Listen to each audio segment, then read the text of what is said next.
opiksenne maan mahtavat. Pelätkää Herraa, palvelkaa häntä, vaviskaa, kohottakaa hänelle riemuhuuto, tervehtikää poikaa, hänen voideltuaan, suudelkaa häntä. Muuten Herra vihastuu teihin, ja te suistutte tieltänne tuhoon, sillä hetkessä syttyy hänen vihansa. Hyvä on sen osa, joka turvaa häneen.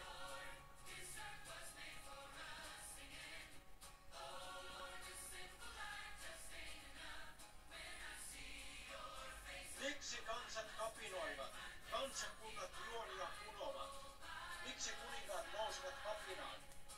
Hallitsijat liittoutuvat keskenään Herraa ja hänen voideltuaan vastaan.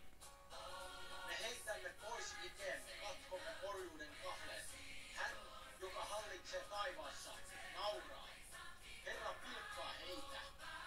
Hän puhuu heille vihassaan ja kauhistuttaa heidät kiivaudellaan. Minä itse olen asettanut kuninkaani Sioniin, pyhälle vuorelleni. Nyt kerro, mitä Herra on säätänyt. Hän sanoi minulle, sinä olet minun poikani. Tänä päivänä minä sinut synnytin. Pyydä minulta, niin saat kansat perinnöksesi, ja maan ääriin ulottuu sinun valtasi. Sinä alistat kansat rautaisella valtikalla, murrat ne kuin saviastiat. Kuulkaa siis järkiin ne kuninkaat. Ottakaa opiksenne maan mahtavat.